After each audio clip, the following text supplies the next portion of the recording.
Hi friends, ಎಲ್ಲರೂ ಹೇಗಿದ್ದೀರಾ? ಇವತ್ತು ನಾವು ಸಿಂಪಲ್ಲಾಗಿ ಚಿಕನ್ ಕಡಾಯಿ ಮಾಡೋಣ.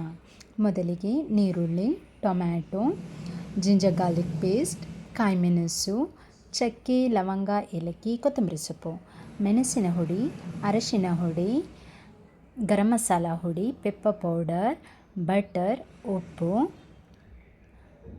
ಅರಶಿನ ಹುಡಿ ಇದೆಲ್ಲವನ್ನು ಒಂದು ಪಾತ್ರೆಯಲ್ಲಿ ಮೊದಲಿಗೆ ಸೆಟ್ ಮಾಡಿಕೊಳ್ಳಿ. ನೀರುಳ್ಳಿ, ಟೊಮೆಟೊ, ಕೊತ್ತಂಬರಿ ಸೊಪ್ಪು ಚೆನ್ನಾಗಿ ಹೆಚ್ಚಿಕೊಂಡು ಇಟ್ಕೊಳ್ಳಿ. ಮೊದಲಿಗೆ ಒಂದು ಮಿಕ್ಸಿ ಜಾರಿಗೆ 2-3 ತುಂಡು ನೀರುಳ್ಳಿ ಹಾಕಿ ಜಿಂಜರ್ ಗಾರ್ಲಿಕ್ ಪೇಸ್ಟ್ ಹಾಕಿ ಚೆನ್ನಾಗಿ ಪೇಸ್ಟ್ ಮಾಡಿ ಇಟ್ಕೊಳ್ಳಿ.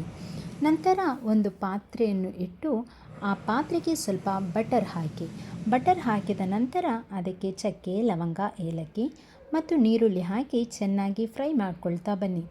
ಅದು ಫ್ರೈ ಆದ ನಂತರ ನಾವು ಮಾಡಿಕೊಂಡಿರುವ ಪೇಸ್ಟನ್ನು ಅದಕ್ಕೆ ಹಾಕಿ. ಅದು ಹಾಕಿದ ನಂತರ ನಮಗೆ ಬೇಕಾಗಿರುವ ಕಾಯಿ ಮೆಣಸು, ಮೆಣಸಿನ ಹುಡಿ, ಕೊತ್ತಂಬರಿ ಹುಡಿ, mutton masala, garam masala, pepper powder, ಉಪ್ಪು, ಅರಿಶಿನ ಹುಡಿ ಇದೆಲ್ಲವನ್ನು ಹಾಕಿ ಚೆನ್ನಾಗಿ ಮಿಕ್ಸ್ ಮಾಡ್ಕೊಳ್ತಾ ಬನ್ನಿ. ಅದು ಮಿಕ್ಸ್ ಆದ ನಂತರ ನಾವು ಕಟ್ ಮಾಡಿಕೊಂಡಿರುವ ಟೊಮ್ಯಾಟೊವನ್ನು ಹಾಕಿ ಚೆನ್ನಾಗಿ ಕುದಿಯಲು ಬಿಡಿ. ಬೇಕಾದರೆ ಸ್ವಲ್ಪ ನೀರನ್ನು ಸಹ ಹಾಕಬಹುದು.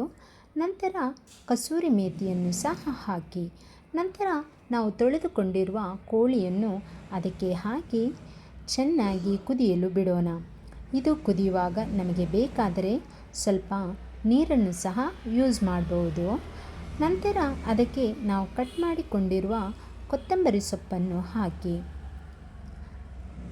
ಅರ್ಧ ನಿಂಬೆ ರಸವನ್ನು ಕೂಡ ಹಾಕಿ ಚೆನ್ನಾಗಿ ಕುದಿಯಲು ಬಿಡಿ.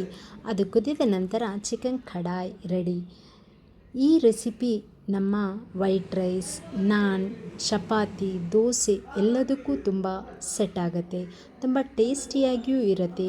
ಈ ರೆಸಿಪಿ ನಿಮಗೆ ಇಷ್ಟ ಆದರೆ ಲೈಕ್ ಮಾಡಿ, ಶೇರ್ ಮಾಡಿ, ಕಮೆಂಟ್ ಮಾಡಿ.